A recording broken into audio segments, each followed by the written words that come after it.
It's time for the Splash Live from Civic Center TV, featuring stories from and about people like you in the greater West Bloomfield area. Simulcast on cable, 89.3 Lakes FM, social media, and the web. Now live from Green Media Center on Walnut Lake Road, it's the Splash Live. Live, local, social. It's the Splash Live on Civic Center TV and 89.3 Lakes FM. I'm your host, Jake Schaff, going over all of the biggest news and events from right here in greater West Bloomfield. In just 1 month, some of your favorite Laker football legends are going to the big stage. The 2025 NFL Draft takes place Thursday, April 24th through Saturday, April 26th at Lambeau Field in Green Bay, Wisconsin. Here with some more info on some of the Laker legends up for the draft, live from the West Bloomfield High School football field, is our very own Kevin McIntosh. Thanks, Jake. Yes, I'm live right outside what we consider the swamp right here in the West Bloomfield community. But this is the Gridiron, the West Bloomfield Lakers football field where a lot of our community Gridiron heroes have played and performed well right here on this field. Now it looks like many of them are looking to head to the next chapter in their athletic careers. And some of those notable names, I should say, that are looking to officially go to the NFL and declare for the 2025 NFL Draft that'll be at Lambeau Field Thursday, April 24th through Saturday, April 26th. That include names linebacker Jason Williams from Ferris State, one of the core of the front seven attackers for the Lakers. We also have Tyrone Broden, wide receiver during the Ron Bellamy era as well. Lance Dixon, University of Toledo, who helped revolutionize the Lakers jet sweep as well. Maxwell Hairston from Kentucky, defensive back. Also recorded one of the fastest 40-yard dash in the combine. And, of course, Donovan Edwards, Michigan, who also won the state championship with West Bloomfield, a championship with Michigan as well, also was on the cover of the College Football 25 EA Sports game cover as well. And recently, West Bloomfield football coach Zach Hilbers told our Tyler Keefe, while Donovan Edwards had big expectations, he and his fellow alum put in the work to make their college and NFL dreams become a reality. Donovan was kind of pegged as this guy who's got a real good shot to make it from a young age. So I think for him to realize potential and get there is a great testament to his work ethic, because, you know, it's tough when you're 15 and 16 years old and everybody tells you how great you're going to be to, I guess, stay motivated and keep your goals, focused on your goals, and to do everything it takes to get where he's got. So he deserves a ton of credit for that. You know, some of those other guys, kind of the other side of it, that might have not have thought when they were here in high school that they would get to this point. And they used it as, I guess, motivation to get where they are. They all got their own strengths, but I guess the common theme throughout is that they never lost faith or belief in their goal, and they worked really hard to get where they're at. And Coach Hilbers has been hard at work during the draft process, particularly participating in the scouting of his former athletes, which he also told us recently right here on The Splash. Some people will give you a phone call. Some organizations give you a phone call and just want to run stuff by you. Some people just show up here unannounced because they want to hear, like, the honest truth. They don't want you to, I guess, prepare any kind of narrative about the kids. They'll just show up at the school door, sit down and just ask questions about the guys. So it's kind of crazy, I guess, the depths of the detail that those franchises go through, just kind of doing their homework and background check. And I read these to the kids in our program now. Like, this is the Green Bay Packers 5 years later asking, did these kids show up to class on time? Were they active in their school? Were they ever a discipline problem? Like, all the stuff you tell them is important kind of makes a little bit more of a reality. And despite all the praise and accomplishments, Coach Hilbers and his colleagues are proud of their former players chasing their dreams and say that this is the best part of this moment. It's really exciting because we know, for a lot of times, we've known these kids for a really long time. In addition to those two, like Mac Harrison just finished up in Kentucky. He was with us ever since he was a little baby, it feels like.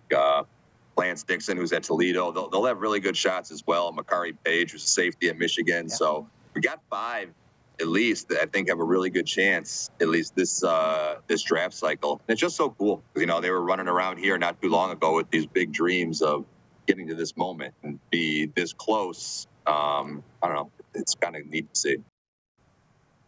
And as Coach Hilbert just said, just reiterating a lot of things and a lot of accomplishments that his players have achieved over the years, and especially right here on the gridiron in West Bloomfield. We also recently spoke, or we actually had some time to get some information, some different clips from one of the players also, Maxwell Hairstein. Back in his time at West Bloomfield, Hairstein told our Dave Scott about his hobbies off the football field, which are a bit telling about how he made his NFL dreams actually come true. I always like to ask this at the end of these interviews. What do you do when you're not practicing or playing football? What do you do with your time for the fun of it? You got to watch film. I watched 3 hours last night. There's no fun. It's football season. Well, come on. I mean, don't you like play video games, or you got a hobby or something you do when you're not working on football? I'll take a break, but I got to get back to the film. And that's right. And before he actually moved to Kentucky, Hairstone, I should say, told our Tyler Keith advice to future Laker football players on how to be successful here in West Bloomfield. Advice that may see their NFL dreams also come true. I would just say, don't give up. Compete. And, just let things fall into place. Don't ever get discouraged because something's not going your way, because you never know what God has in store for you. And I learned that because I used to get discouraged, like, man, I'm not seeing the field as much as I want to, this and that. But all I had to do is just put my head down and go to work, and it paid off. And we will continue to have more insight into the draft later on this week, learning more about these Lakers legends and what they will do and achieve in their later on careers. Right here reporting live from West Bloomfield High School Swamp Football Field, I'm Kevin McIntosh, Civic Center TV. Back to you, Jay. Man, we've got some future NFL stars in the making. I can't wait to see what's to come with the NFL draft. Kevin, thank you so much for relaying this information and for this story. Thank you. Man, we've got a lot to look forward to with the NFL draft and some big Laker stars that are going to be taking the next step in their football careers, and maybe, possibly, some of them making their way right here to Michigan to play for the Lions. Can't wait to see what's to come with all of these players. Spring is here, and that means West Bloomfield's pickleball and tennis courts are officially open. Whether you're a seasoned player or just picking up a paddle, now's the time to get outside and enjoy the game. But the more experienced pickleball player should be anything but rusty, as all throughout the winter season, indoor pickleball options have been available, including the courts at the Sports Club of West Bloomfield. I stopped by their building a while back to see how people have been getting their fix on their favorite sport all winter long.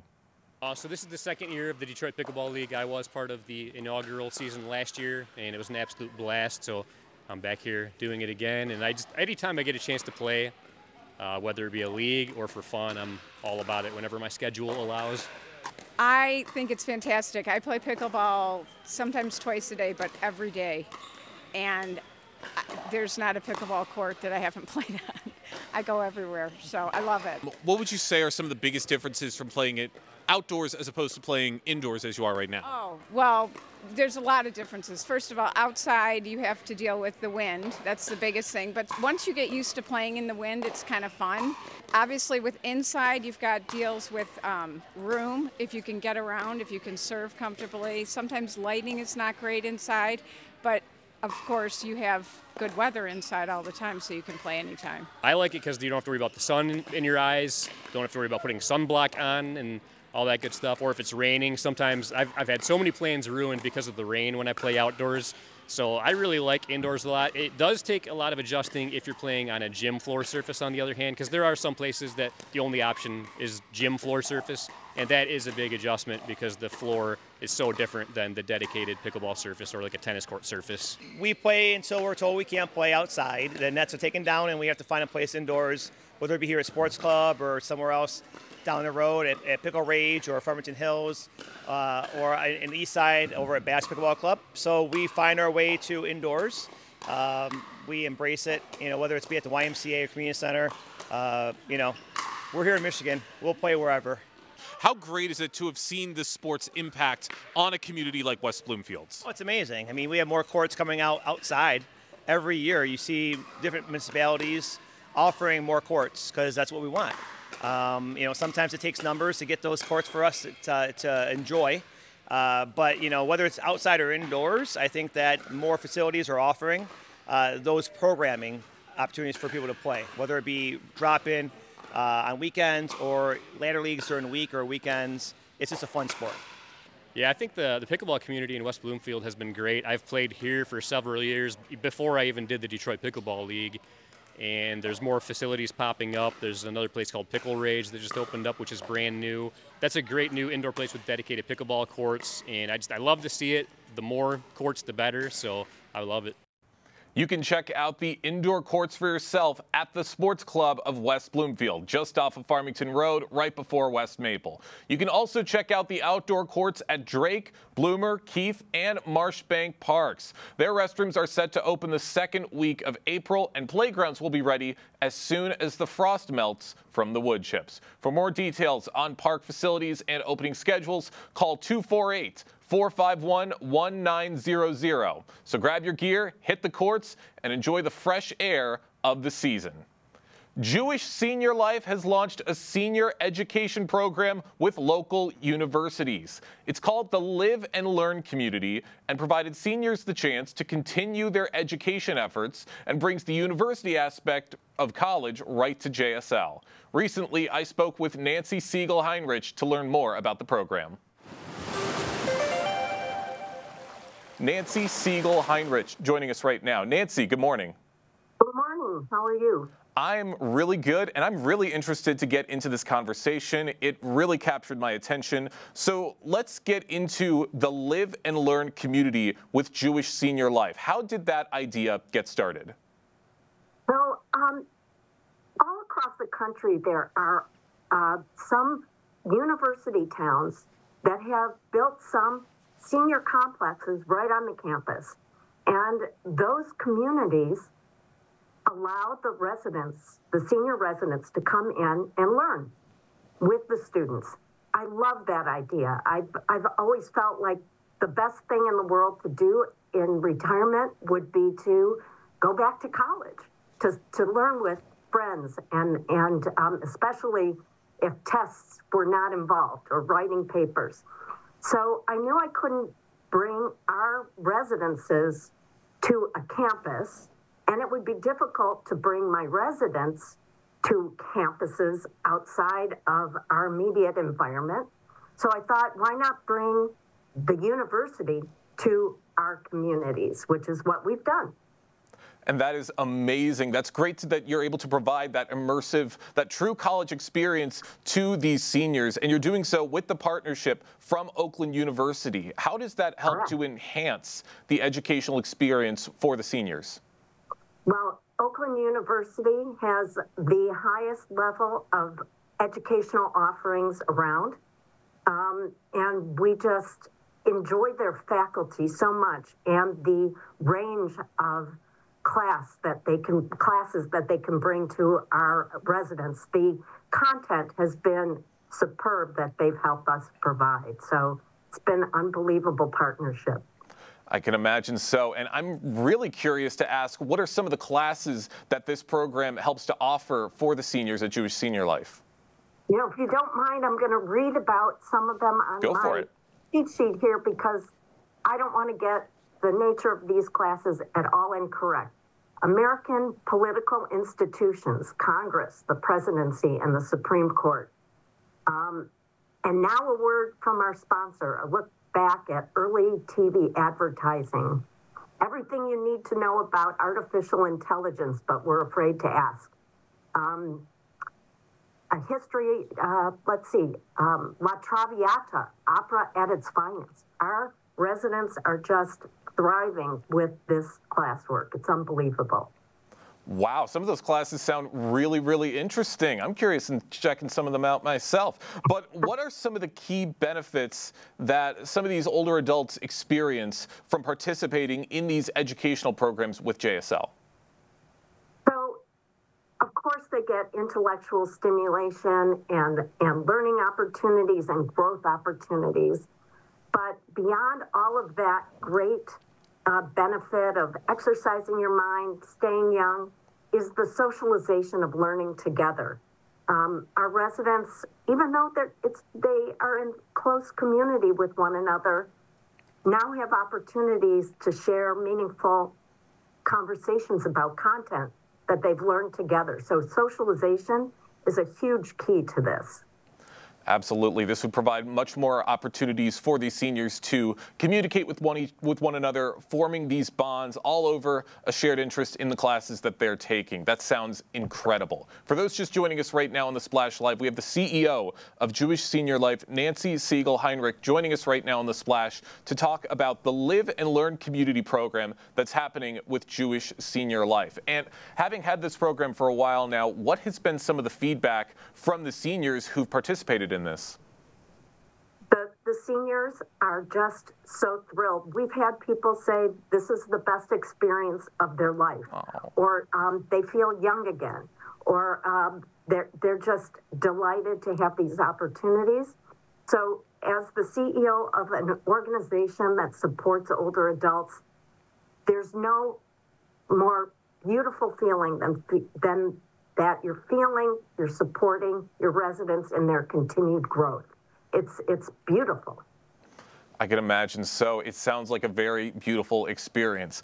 I can also imagine that maybe there's some seniors who might need a little bit of help to get started and to get things going with classes like these. So what unique strategies does Jewish Senior Life use to foster engagement and connection among these residents during these courses?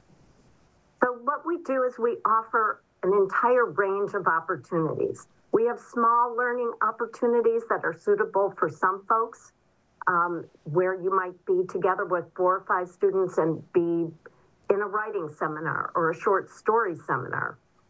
Then we have lecture styles that are larger and more about the give and take between the professor and the resident. And we also provide outings that are related to the content that we share with them. So, for instance, our class on La Traviata went to the Michigan Opera Theater to see the opera. So they got to engage at an even more personal level with the actual content and the principles of the theater. Wow, very immersive experiences. I like that in giving these seniors the opportunity to see some of these courses and see some of these shows up close. I really love hearing about that. And how does the Live and Learn community contribute to the physical, social, and emotional wellness of the JSL residents? Well, of course, there is a trend in older adults to cocoon and not be as social as they could be. So the first thing that happens is people come out of their apartments for these special opportunities and they get to be together.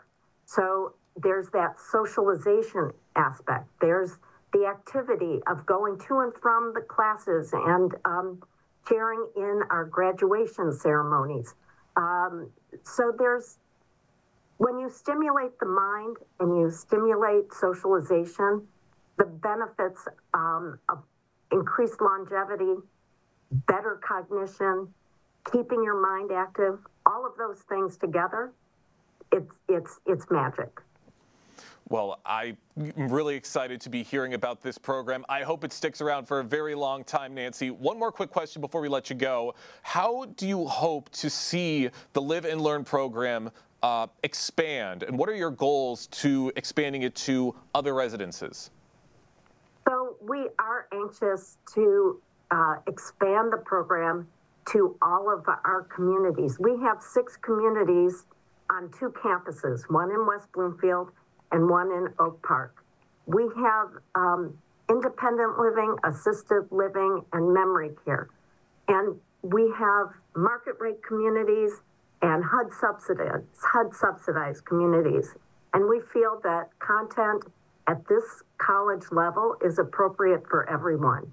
So we are out there obtaining funding as we can to make sure that we can bring this experience to all of our residents on all of our campuses, in all of our buildings. So it's just an opportunity that we think is so perfect to engage our residents and to enrich their lives, which is part of our mission, a huge part of our mission.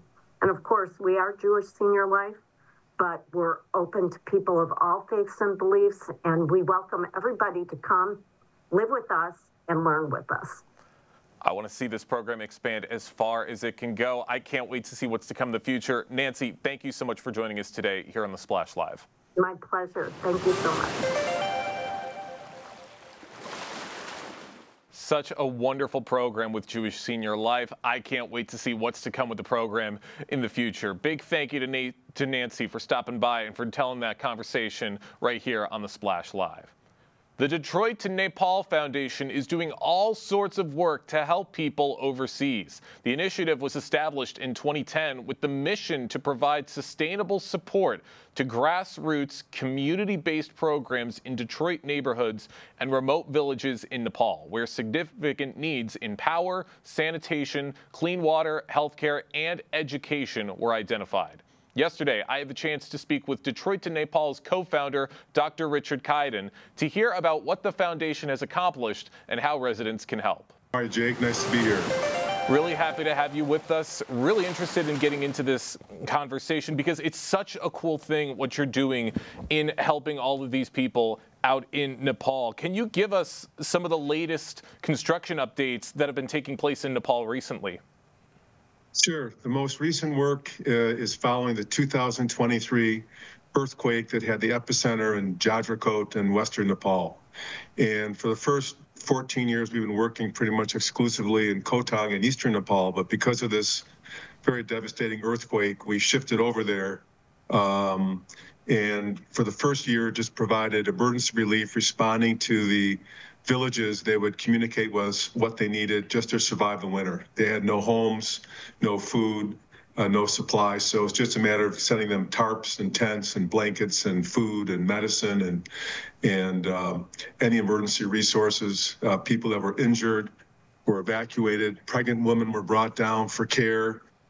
Children that were rendered orphans because of the earthquake were brought down to one of my colleagues who runs Kapila Children's Home for orphans and a very nice school. So we were very busy the first year just with emergency relief trying to get them through. Now that things have kind of settled down from the acute phase, we've asked them what their priorities are, and they've been schools and homes. So we are working with our ground partner, Build Up Nepal, building earthquake-resistant schools and homes. The communities learn how to use compressed sustainable earth bricks, which is a very eco-friendly way to build with earthquake-resistant technique. The eco bricks are made from either sand and soil or crushed stone, and they're made on site by the locals. So we train masons to make the bricks on site. You can see a picture there of they look like Legos. And interestingly enough, about 37% of the air pollution in Nepal is from firing bricks. So just in and by itself, you're preventing a lot of pollution, plus you're using local resources, both the materials as well as the manpower to make these bricks. They're then put together with technology that is earthquake resistant with cement and rebar. It's a time-proven technology. And basically the communities learn how to make the bricks and use this technology while building a community building like the school. And then they form a micro enterprise. They buy the equipment needed, which is about $5,000 or $6,000 for all the supplies they need to partake in this construction. They form their micro enterprise, and then they're responsible for building homes. And again, using the same earthquake resistant technique. And the government is giving each household that was destroyed $3,200 towards this effort, and a two-room home, which is earthquake resistant, costs about $5,600. The other $2,400 is a lot of that is manpower, transport, local supplies. So it's not all just cash. So the locals, for the vast majority, can come up with the extra money. And then instead of building a stone and mud mortar home again, which will collapse and potentially take lives with the next earthquake, you've got an earthquake resistant home And with this technique, it's allowing us just to teach them the technology. And once they learn the technology and form the micro enterprises, they'll be monitoring for this supervision to make sure that everything's being done as up to code and as well as possible. Wow, that is a lot of incredible things that you were doing over in Nepal, and it's fascinating to hear about the measures that you're taking. You talked about the earthquake-resistant materials that you're using to help build these buildings so that hopefully history does not repeat itself. So that is great to hear of everything that you're doing. But I would imagine that all of this work that you're doing out in Nepal, I mean, I'd imagine that it isn't easy. What are some of the biggest challenges that you've dealt with in the work that you've done in Nepal since the 2023 earthquake? Well, the biggest challenge probably is just the remoteness of these villages. We're not working in urban areas, and just to get to these sites is quite problematic. Now, I've been going to Nepal since 1983, but we started the nonprofit 15 years ago, and just in the last 15 years, a lot of things have changed where there are roads which are basically can accommodate trailers, tractors, and very rugged vehicles, because before, even 15 years ago, everything was taken in by either human or pack animals, so it was very, very complicated. So the remoteness is getting a little easier to tackle, but still getting supplies to these remote areas is quite challenging. You just touched on something. You said that you've been going to Nepal, I believe you said since the early 80s. And I'm curious, what motivates you personally to continue leading and expanding the D2N Foundation? Well, I first went to Nepal like most people. They go for the Himalayas to climb. And I was an outdoor guy when I was younger. I still enjoy the outdoors. So I went there purely for selfish reasons. But after a while, as things evolved, I had the opportunities to form a nonprofit, which is really a privilege to work with these individuals. The Nepalese are great people, great families. They're motivated. They're very industrious. You give them opportunities, and they'll take them. Again, we're not doing a lot of the construction. We're doing the education and monitoring. So they're taking all this upon themselves. We're working right now in 20 sites. In all these 20 sites, there'll be micro enterprises forming, and they'll be in charge of the building, again, with supervision. But again, it's on them, and they're very, very capable and very excited to take this work on. We expect just with this initial investment at these 20 sites, we'll have at least 1,250 homes being built. I sent you some pictures of some of those sample homes, and that's for an initial investment this year of $125,000. So if you do the math, that's costing $100 is going to result in having an earthquake-resistant home like you see there, which is going to stand up to the next earthquake and be very resilient and very much appreciated. So you always want to have impact when you're looking for charities and ways to carry out your philanthropic ideas. But this is something where, again, literally $100 will eventuate in having a home like this built for a family. And over the next 6 to 7 years, this is going to spill over to another 40 micro enterprises probably being formed in these same 20 areas, 20 villages. So we'll see, based on prior results after the 2015 earthquake, probably over 4,000 homes being built for a total investment of about $300,000. So that's about $75 resulting in a home, in a safe home. So, this is very, very impactful. We're very excited, and it's a privilege to be able to do things like this. You should be very excited. For those just joining us right now on The Splash, we have co-founder of the Detroit to Nepal Foundation, Dr. Richard Kaiden, joining us right now to talk about the foundation's work overseas in Nepal, building homes and schools and all sorts of other buildings as a result of the 2023 earthquake, helping the community get back to what it was. And you guys are always looking for donations to help the foundation and to help continue to continue everything that you're doing out in Nepal. Tell us a little bit on how people can get involved with this foundation.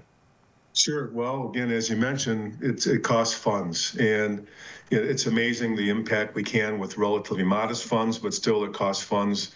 And, people can go to our website, detroittonepal.org, and donate right on the website. Right now, I'm doing a birthday fundraiser for my 70th birthday in 2 weeks. And I'm going to match everyone's donation for the first $10,000, so we can double your impact, and $100 donation will result in 2 homes being built. So, we just need money. We do not need actual, humans to volunteer over in Nepal. We've always had the philosophy that the Nepalese are very capable, and 100% of the work is being carried out by them. So, again, we need your dollars. We appreciate your dollars, and the only way we can do this work is with your support. I'm so glad you just mentioned something. You talked about the event that you're doing throughout your birthday month for your 70th birthday to match the donations of what people are donating. Could you talk a little bit about how that idea came to be?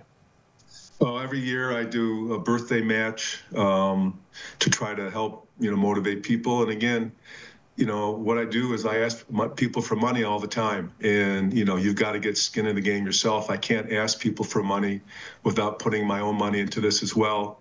As a rule, I put in 10% personal money for any of our projects.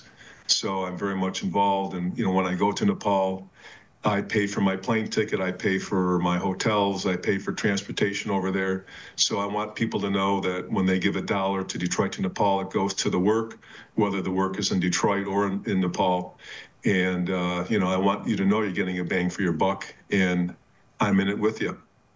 That's great. I love hearing about that because it shows how much you care about this foundation by setting that example and by putting in that money yourself. And Richard, with all of the work that you do in Nepal and all the times you've been there, could you possibly share a personal story of a student or a family that's positively been impacted by Detroit to Nepal's efforts?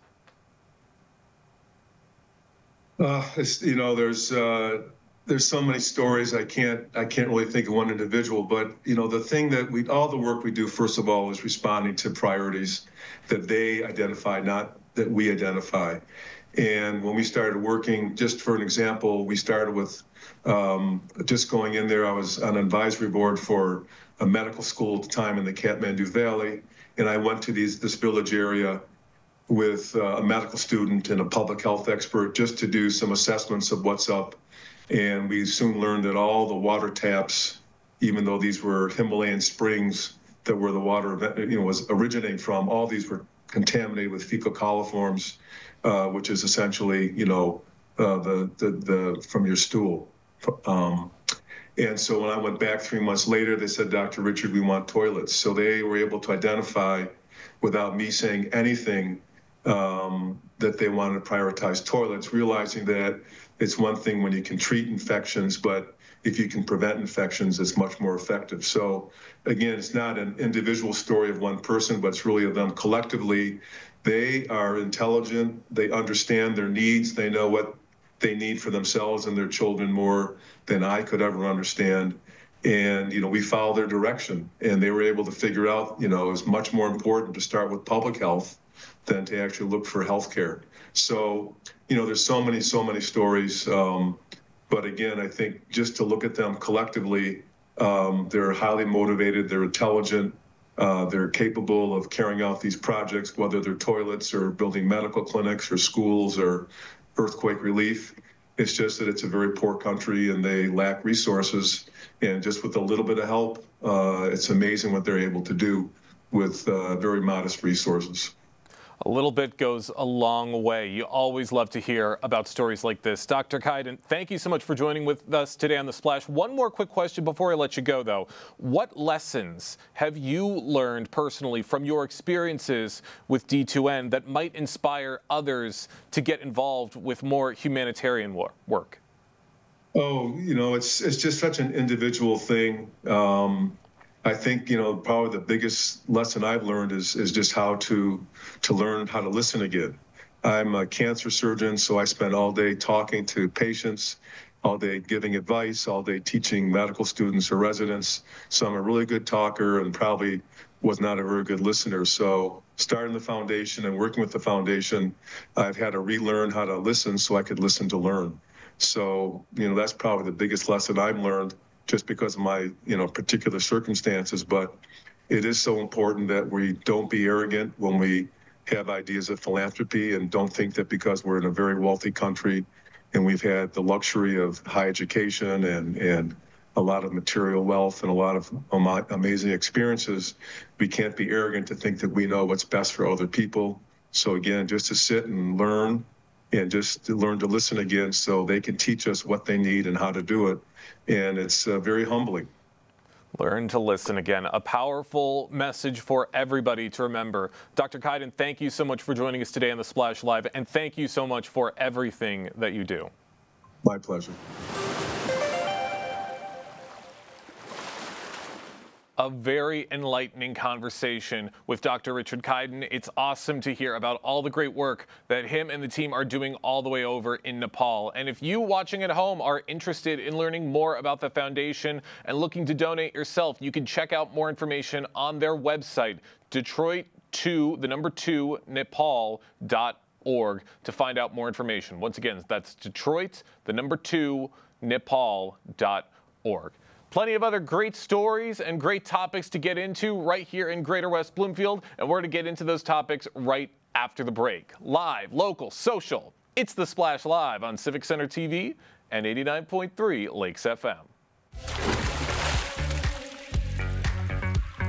We'll be right back with The Splash Live.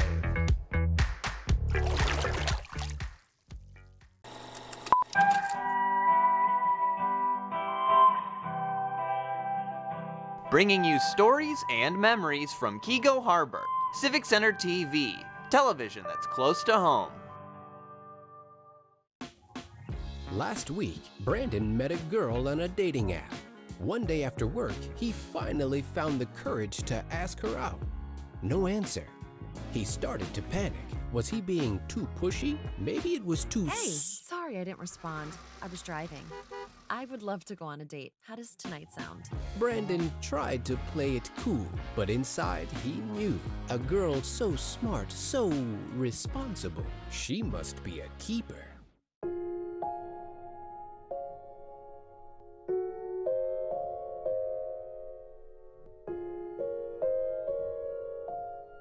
When you have a gambling problem, you have a money problem. Don't let your gambling cause you financial hardship. If you or someone you love is struggling with gambling, we can help. Get free confidential counseling and win your life back. Learn more at michigan.gov/problemgambling. Hi, I'm Chris Fry, Park Superintendent, West Bloomfield Parks. Congratulations, Civic Center TV, on 1 million views on YouTube. Thank you for all you do in the community, and thank you for having me on The Splash throughout the season to talk about activities out in the parks. Chris Fry, proud to be 1 in a million.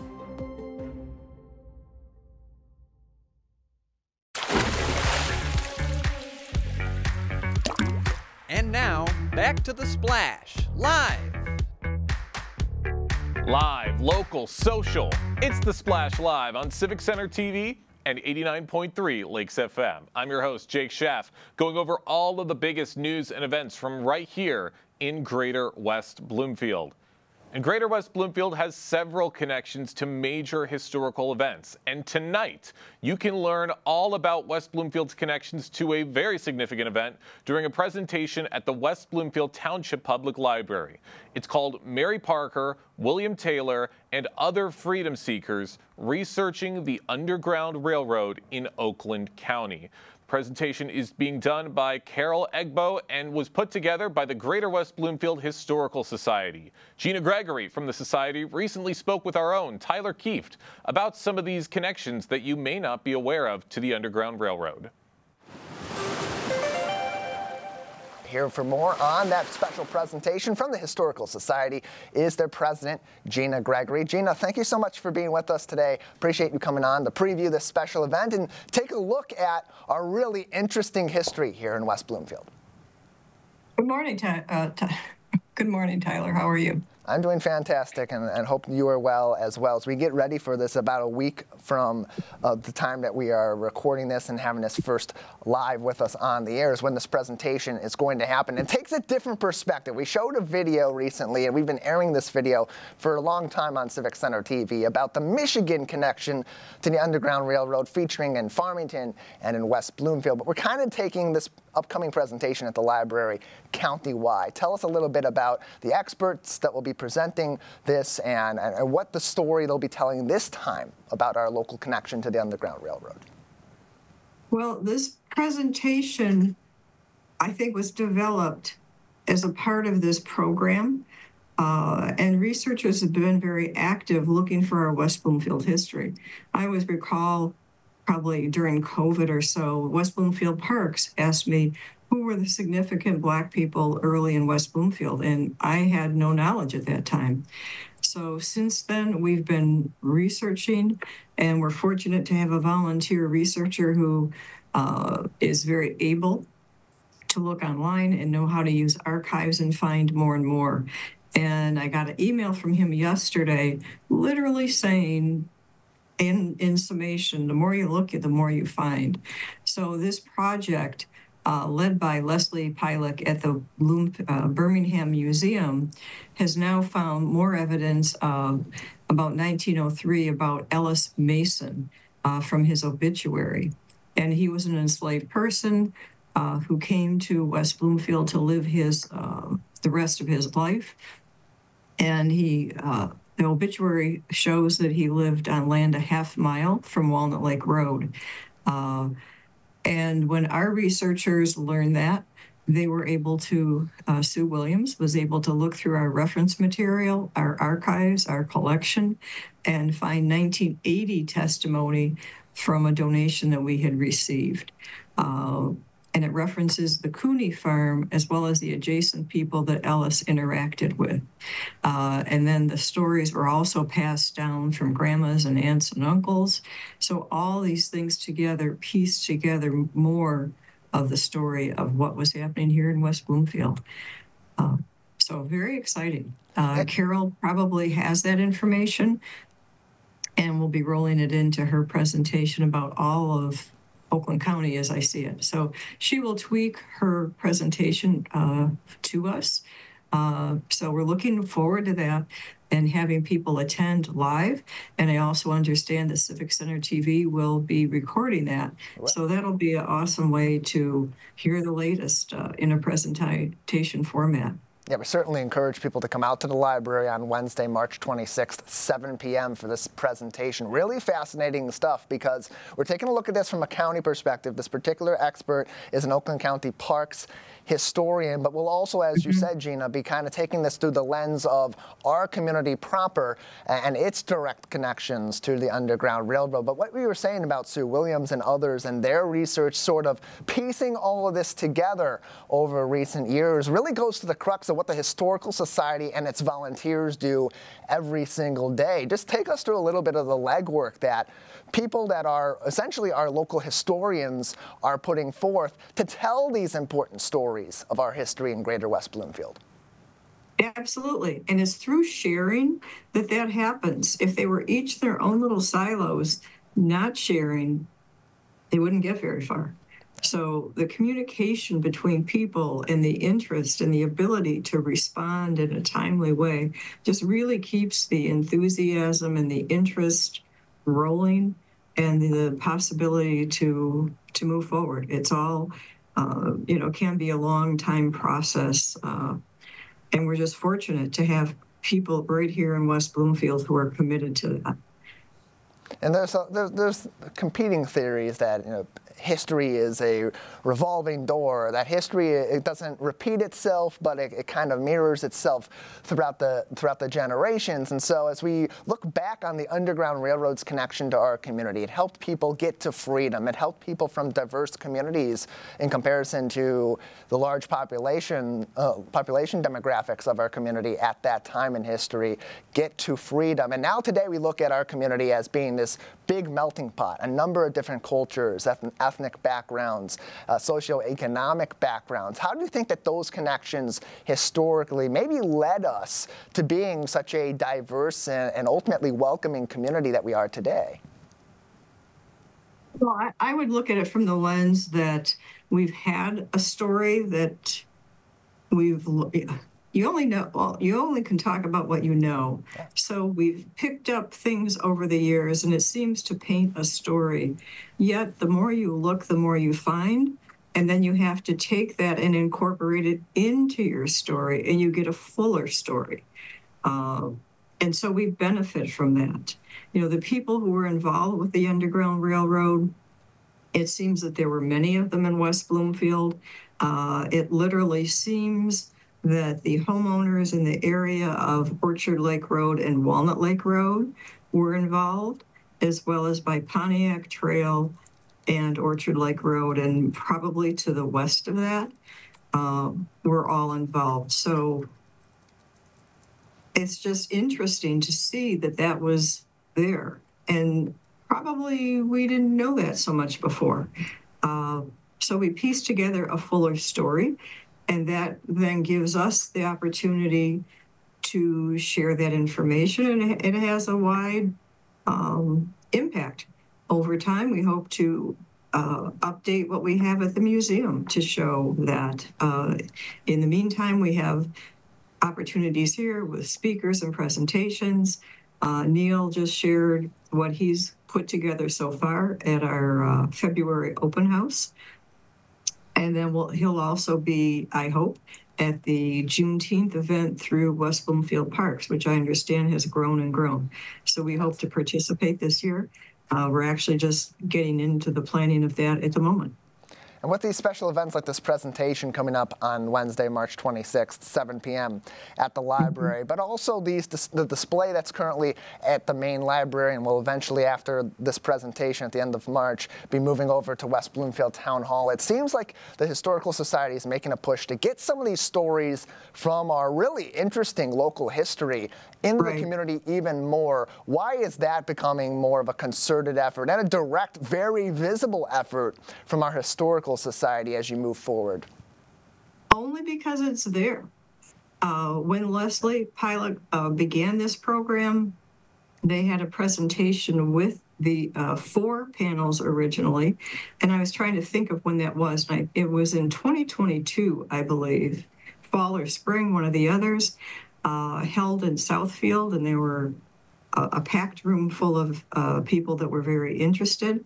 I attended the event with my husband, and we were very impressed by these panels, learned that they were in the community, and I tried to sign up for us to have them right away.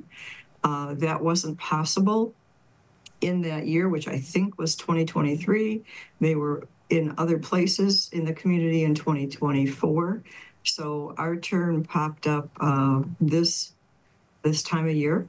And so they're in each community usually for 2 months is how they like to do it. So they'll keep exhibiting those panels. Since then, they received a grant and they had more information, so they were able to reproduce them. And now that there's 6 panels. So it has a little bit more information about West Bloomfield. We locally have more information than that as well. So you can only put so much on a panel, but it's pretty neat to see all the things that were going on in Oakland County. Yeah, you can see they also say there's a website to respond to and has more information there. So there's a wealth of information, or there's getting to be more and more information available. It's really about people's interests. It is, and you're seeing on your screen on civiccentertv.com if you're watching this, or if you go back and see it on demand. A look at some of those 6 panels. They're at the main library as we speak. They'll be there through the end of the month of March, and then they'll move over briefly to West Bloomfield Town Hall. So really a great opportunity to learn about our direct connection to the historical Underground Railroad that helped enslaved people go north from the enslaved South and into freedom, both here in the U.S. and especially through our local community, eventually making their way into Canada. Gina Gregory is with us on the Splash Live. She's the president of the Greater West Bloomfield Historical Society, who is putting on a special presentation themselves at the West Bloomfield Library Wednesday, March 26th at 7 p.m. And Gina, this kind of goes back to the overall story of the Historical Society, which is volunteers in our community, our neighbors, our friends, our colleagues, collecting our history and telling our story over the course of years. And when we learn about history in class, we learn about those broad subjects, the Underground Railroad at the historical level for the entire U.S. and world history. But why does learning about your local history matter? I think it connects you directly to where you are. And I just want to include that these panels will be at West Bloomfield Town Hall all of April, so the whole month that they'll be there during their regular business hours. So anybody, there's a public space, anybody can come in and look at them. I encourage folks to do that. The question was, why does local history matter? I mean, you're almost literally talking about the ground that you live on, or very close to. It's all so close. And I think that's just such a personal way to reflect and incorporate that history into your own life, to give you a sense of space and place and connection to your community. It's also something neighbors can share together. I live in a neighborhood that was developed in 1922. And people love to talk about their time living here and what things were like in the old days, so as well as currently. So it's a way to build community. I think it's one of the best ways to build community because everybody literally shares living here. So to me, that's the best thing, the best value that local history gives everybody. And what's even better is that with the modern technology that we have, how interwoven all of our lives are day to day in Greater West Bloomfield and our neighboring communities, we're able to collect that history in a much more efficient way and tell those stories through the years. That's part of what the Historical Society is doing right now through its ongoing Collecting Memories effort. Give us a little insight on that and how people can participate in the collection of our local history. Sure. So it really boils down to, it adds to the value of life of living here. You can learn so much about where you are, and I think that makes for a fuller experience. So we're very fortunate that the city of Orchard Lake Village, when they built their new building in 1987, they had the foresight to keep the building. At that time, the Historical Society had no permanent home, and they offered it to us to use as a space. And we've been so blessed to have that space, and we've used it well over the years. Our whole first floor is involved with, there's one small office space and the rest is all exhibit space, and then our collection is in the basement. So we're so appreciative of that. And to support our efforts, I hope that people come in and take a look. We're always have an open house the second Sunday of every month from 1 to 4, as well as one other time. So they can check at our website, gwbhs.org, to see what our current schedule is. They can become a member. You can do that very inexpensively. You can receive our newsletter, as well as our awesome social media that shares our local history right there close to home on your social media outlets. You can also become a sponsor of Apple Island Tours coming up. You can be a sponsor of an exhibit. You can be a sponsor of our website, and you can also give a planned giving donation. We would love to have more of those. There's many opportunities to connect with our community and show your appreciation, because none of this is free. Volunteers are having more going on in their lives and less time to devote to history. So how do we keep that alive? And I always say, who's going to be the next president after myself? What's going to happen? What do we want as a community, and who can support us? We're very special because we're a 501c3 nonprofit organization, and we do not fall under the purview of anybody to support us. So it's an interesting place to be. How can we keep history alive? Where can we store our collection? How can we share it? What works for this community? And I would hope that somebody takes up the task of planning that well to the future. Our board struggles with that all the time. How do we keep moving forward? And our answer is we just keep moving forward in the present. It'll always be up to the people at the moment to decide how this moves forward, as far as I can see. We've thought about it, but that's as far as we can take it. If anybody's willing to lend some thoughts to that or some resources, we would love to consider more. And there's plenty of ways to get involved, as Gina just mentioned, and to get involved in learning about your historical connections to the community, how your neighborhood maybe has played a role in our local history, in our state's history, and in American history as well. Gina, thank you so much for your time. Appreciate it. You're welcome. Once again, there's going to be a presentation with the Greater West Bloomfield Historical Society taking place tonight at 7 p.m. at the West Bloomfield Township Public Library to go into more details on West Bloomfield's connection to the Underground Railroad. But big thank you to Gina for stopping by and for telling that information to Tyler Kieft. The Oakland Thrive Small Business Spotlight honors community and business leaders who support a thriving, inclusive, and vibrant economy. This fundraising event supports Oakland Thrive's work to support small businesses in Oakland County. Enjoy samplings and conversations with local, independently owned restaurateurs and retailers. And this event is open to all community members, small business owners, and anyone interested in shopping local with our featured vendors. West Bloomfield business consultant Jamar Bray recently spoke with us to tell us all about it. We have Oakland Thrive business consultant Jamar Bray joining us right now on The Splash. Jamar, happy to see you. Happy to see you as well, Jake. How's everything? Everything is great. Glad to have you with us and really interested in getting into this topic. So what is the primary mission of the Oakland Thrive Small Business Spotlight?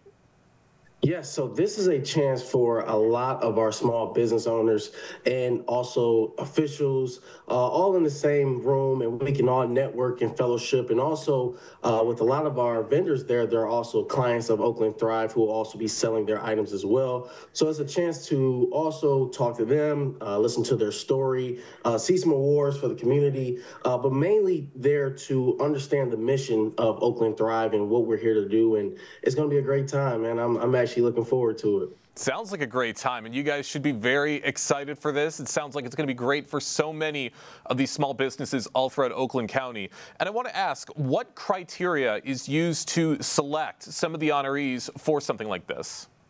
Yes, so just your work in the community and the things that you've, the different areas that you're impacting, and what is your mission for the community. Just like Oakland Thrive, we are committed to helping small businesses throughout Oakland County. So we want to give those awards to those who are stand-up leaders in the community and those who are bringing communities together in their own special way. So, we're able to give out those awards. I can't give out who's winning an award right now, but I would say it's going to be a great time, and you'll be able to see those leaders that's in the community.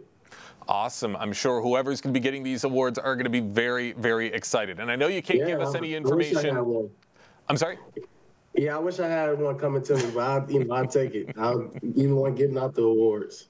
Well, you can't tell us who's getting the awards this year, but can you give us maybe some examples of some past businesses and leaders who've been recognized for something like this? Yes, Nancy Quarles, who's the former county commissioner, she was a award winner last year. Laura Dodd, who's actually was a part of Oakland Thrive. She was a winner.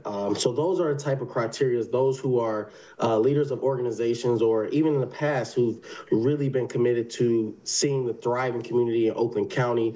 And many of our awardees are people who actually were a part of Oakland Thrive from the beginning and who believed in our vision. So we are constantly looking for people who are believe in our mission, who wants to partner, and you get recognized during this time.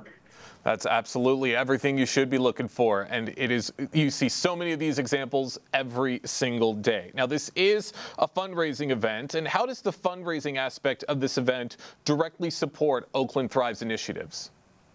Yes, so this event is actually our fundraising event where we're able to actually, people can come in, donate if they can't attend, but also by purchasing a ticket, you'll actually be able to help us commit to the vision of helping small businesses, keeping costs low to no cost for an entrepreneur. And the only way to do that is having events like this where we can fundraise for the community and bring people together so they can actually see why their dollars are going to a great mission like ours. And, you know, we're going to continue to continue flourishing, but we have to continue to fundraise as well to, you know, create more programming and more trainings and more workshops and more partnerships.